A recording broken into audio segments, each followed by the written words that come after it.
बिस्मिल्लाहिर्रहमानिर्रहीम। अल्लाह पे यकीन का किस्सा। खूनी सड़क, सुनसान सड़क पर एक गाड़ी रात के सन्नाटे को चीरते हुए तेज़ी से अपनी मंजिल की तरफ बढ़ रही थी। पूरी सड़क पर सिर्फ एक यही गाड़ी थी जो सफ़र कर रही थी और दूर दूर तक किसी भी इंसान का नामो निशान तक नज़र नहीं आ रहा था। बस सड़क के दोनों तरफ खौफनाक जंगल, जिसकी तरफ एक नज़र भी उठ जाए तो रूह तक कांप जाती थी। इस गाड़ी में अली, उसकी बीवी राफिया और उसका 3 साल का बेटा आशिर था। राफिया और आशिर सफ़र की थकान की वजह से सो चुके थे। अली अकेला जाग रहा था और गाड़ी ड्राइव कर रहा था। अली जल्द अज जल्द इस इलाके से निकल जाना चाहता था। दरअसल ये लोग एक दोस्त की शादी पर आए थे जो दूसरे शहर में थी और शादी का फंक्शन ख़त्म होते में रात ज़्यादा हो गई। अली को अपने घर तक जाने के लिए 2 रास्तों में से एक का इंतखाब करना था। एक रास्ता मुख्तलिफ गंजान आबाद इलाकों से होता हुआ जाता था, लेकिन बहुत लंबा था, जबकि दूसरा रास्ता बाईपास था जो एक सुनसान रास्ता था लेकिन छोटा रास्ता था। बाईपास रात के वक्त कोई भी इस्तेमाल नहीं करता था, वो इसलिए कि सब लोग रास्ते में आने वाले उस जंगल से डरते थे।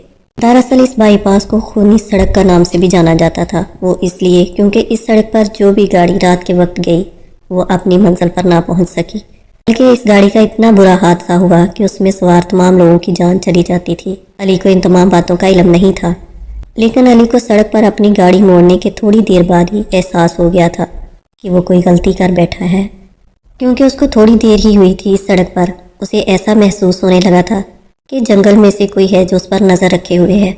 एक अनजाना सा खौफ था जो हर गुजरते लम्हे के साथ अली को अपनी गिरफ्त में ले रहा था। अली अपनी गाड़ी की रफ्तार बढ़ाता जा रहा था कि अचानक अली को नज़र आया कि एक गाड़ी सड़क के किनारे खड़ी है और उसके पास एक साहब खड़े हाथ से अली को मदद के लिए इशारा कर रहे हैं।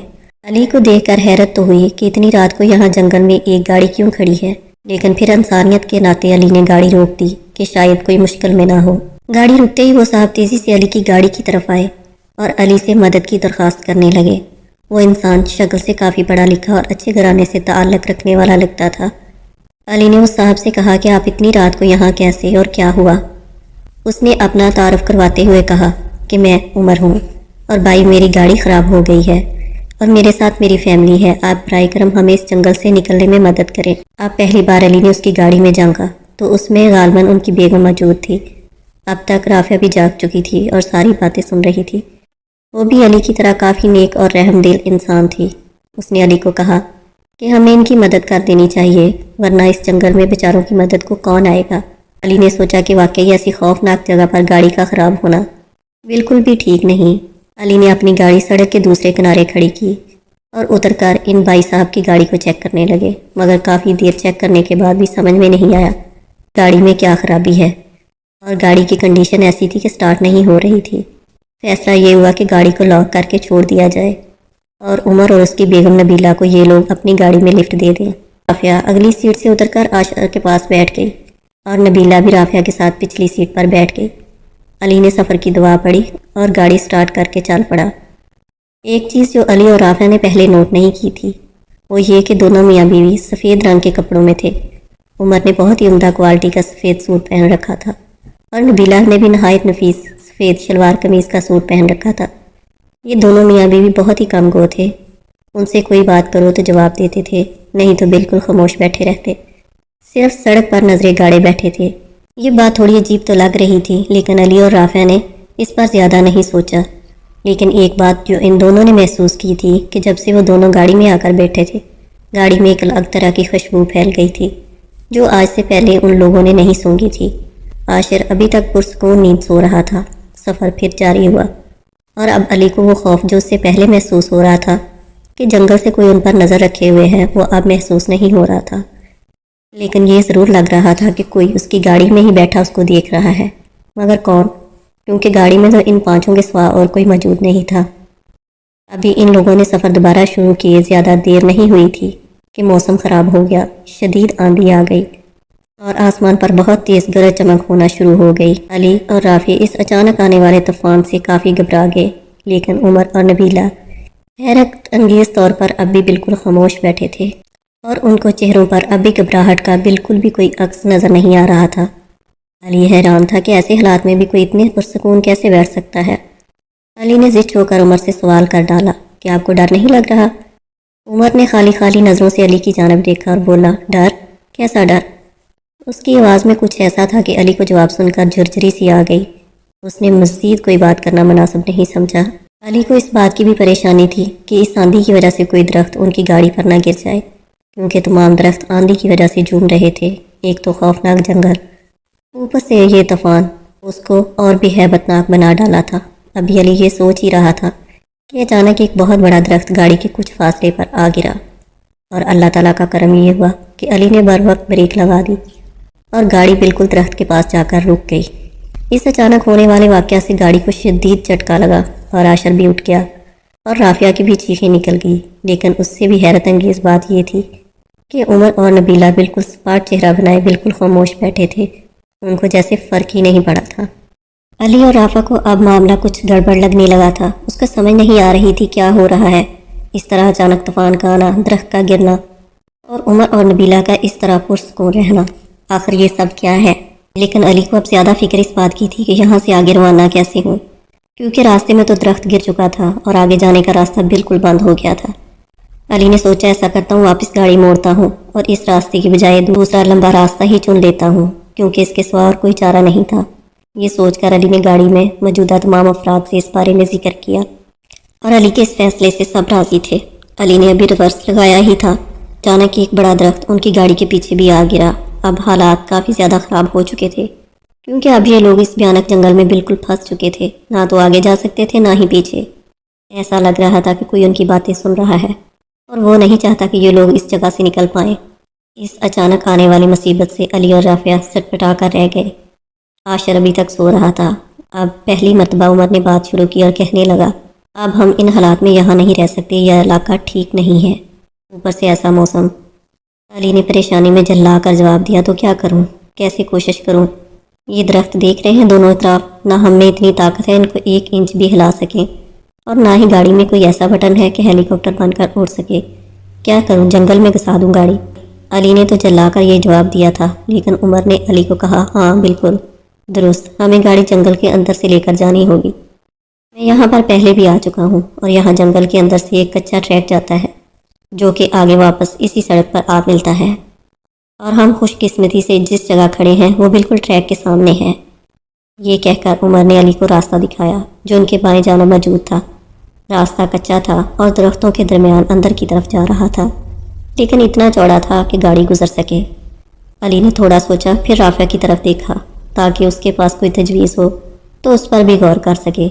राफिया बहुत डरी हुई थी, नहीं चाहती थी कि जंगल के अंदर से जाए, लेकिन जंगल के अंदर जाने के सिवा और कोई दूसरा रास्ता नहीं था।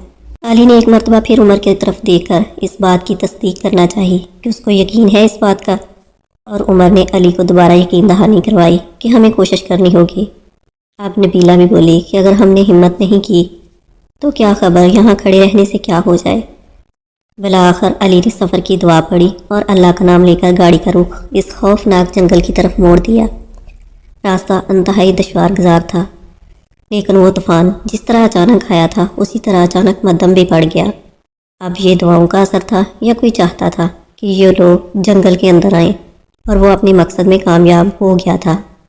अभी जंगल के पुरखतर इलाके में गाड़ी चलाते हुए थोड़ी ही देर हुई थी। ऐसा लगा कि कोई काले रंग का ह्योला तेज़ी से उनकी गाड़ी के आगे से गुजर गया हो। अली ने जब ये देखा तो फितरी तौर पर उसके दिल की धड़कन खौफ के मारे तेज़ हो गई, लेकिन उसने अपना वहम समझकर इस मामले को नज़रअंदाज कर दिया। लेकिन थोड़ी देर में उसको हैरत का शदीद झटका लगा, क्योंकि उनसे चंद मीटर के फासले पर कोई बैठा हुआ था। ये जो कोई भी था गाड़ी की लाइट में इतना नज़र आ रहा था कि उसने स्याह रंग के कपड़े पहने हुए हैं और शायद सर झुकाकर बैठा था, जिसकी वजह से उसका चेहरा नज़र नहीं आ रहा था। अली ने जब ये मंजर देखा तो गाड़ी को ब्रेक लगा दी और मारे खौफ और तजस्सुस के सड़क पर गौर करने लगा। फिर उसने सवालिया नज़रों से राफिया की तरफ देखा, लेकिन वो और नबीला सो चुके थे। फिर उमर की जानब देखा तो उसकी भी आंखें बंद थीं, शायद वो भी सो चुका था। अली ने थोड़ी देर कुछ सोचने के बाद फैसला किया कि वो गाड़ी से उतर कर देखे, लेकिन अभी अली गाड़ी से उतर कर 2 कदम ही बढ़ा था कि अचानक अली के कंधे पर किसी ने ज़ोर से हाथ रखा। अली का तो सांस ही जैसे अटक गया। अली ने पीछे मुड़कर देखा तो वो उमर था और अली को घूर रहा था। अली ने उमर से कहा, भाई क्यों डराते हो? उमर ने जवाब में ایک سرد لہجے میں سوال کیا کہ کہاں جا رہے ہو؟ علی نے اشارہ کرتے ہوئے کہا دیکھو وہاں کوئی بیٹھا ہے، لیکن جواب میں عمر نے کہا پاگل تو نہیں ہو، یہاں کوئی بھی نہیں ہے۔ اس پر علی نے تھوڑا غصے سے جواب دیا او بھائی یہ دیکھو۔ علی یہ کہتے ہوئے مڑا تو علی کا دل اس کے منہ میں آ گیا ہو جیسے، کیونکہ وہاں واقعی کوئی بھی موجود نہیں تھا۔ لیکن ایسا کیسے ہو سکتا ہے؟ میں نے خود دیکھا ہے کہ ٹریک کے بالکل بیچوں بیچ کوئی کالے رنگ کے کپڑوں میں بیٹھا ہوا تھا اور وہ اچانک کہاں غائب ہو گیا۔ یہ آخر میرے ساتھ ہو کیا رہا ہے؟ علی کے ذہن میں 100 سوال چل رہے تھے۔ عمر نے علی کو کہا کہ چلو گاڑی میں بیٹھو، یہ جگہ بالکل بھی محفوظ نہیں۔ پھر اس نے علی کی پریشانی کو دیکھ کر اس کو سمجھانے کے انداز میں کہا تم زیادہ مت سوچو اور گاڑی چلاؤ، یہاں 1000 قسم کے خطرات ہیں، تمہارے ساتھ تمہاری فیملی ہے، ان کو رسک میں مت ڈالو۔ علی نے یہ سوچ کر سفر کی دعا پڑھی اور سفر کا آغاز کیا۔ علی اندر سے ہل چکا تھا کیونکہ وہ جانتا تھا کہ جو اس نے دیکھا وہ نظروں کا دھوکہ نہیں تھا۔ علی اب جلد از جلد اس علاقے سے باہر نکلنا چاہتا تھا کیونکہ یہاں پر کچھ بھی ٹھیک نہیں تھا۔ علی کو اپنے سے زیادہ فکر عافیہ اور عاشر کی تھی۔ علی اپنی گاڑی کی رفتار بھی نہیں تیز کر سکتا تھا کیونکہ ٹریک کافی دشوار گزار تھا۔ عمر اور نبیلہ بھی اب ٹریک کو کچھ زیادہ ہی غور سے دیکھ رہے تھے۔ ایسا لگتا تھا کہ وہ کسی ممکنہ خطرے کو بانٹ چکے ہیں اور کسی اندیکھی مخلوق کی تلاش کر رہے ہوں۔ اچانک گاڑی کو جھٹکا لگا اور گاڑی کا انجن بند ہو گیا۔ علی نے گاڑی سٹارٹ کرنے کی بہت کوشش کی لیکن گاڑی سٹارٹ ہونے کا نام ہی نہیں لے رہی تھی۔ علی نے گاڑی سے اترنے کی کوشش کی تاکہ دیکھ سکے کہ کیا مسئلہ ہے، لیکن عمر نے اسے سختی سے منع کیا نیچے اترنے سے۔ سارے راستے میں اب پہلی مرتبہ عمر نبیلہ دونوں کے چہرے پر پریشانی نظر آ رہی تھی، اور پہلی مرتبہ علی اور رافیہ سے بھی زیادہ پریشان عمر اور نبیلہ لگ رہے تھے۔ عمر نے علی سے کہا بونٹ کھولو، میں دیکھتا ہوں کہ مسئلہ کیا ہے، اور یہ کہہ کر نیچے اتر گیا۔ عمر بظاہر تو گاڑی دیکھنے اترا تھا لیکن دراصل اس کا دھیان آس پاس تھا۔ ایسا لگ رہا تھا کہ وہ جانتا ہے کہ ان پر درختوں کے پیچھے کوئی نظر رکھے ہوئے ہے۔ عمر نے انجن چیک کیا تو گاڑی میں کوئی بھی خرابی نہیں تھی، لیکن اس کے باوجود گاڑی سٹارٹ نہیں ہو رہی تھی۔ علی کو مزید سیلف لگانے سے عمر نے منع کیا کیونکہ اس طرح بیٹری بیٹھ سکتی تھی۔ عمر واپس گاڑی میں آ کر بیٹھ گیا اور بتایا کہ گاڑی تو مزید سفر نہیں کر سکتی۔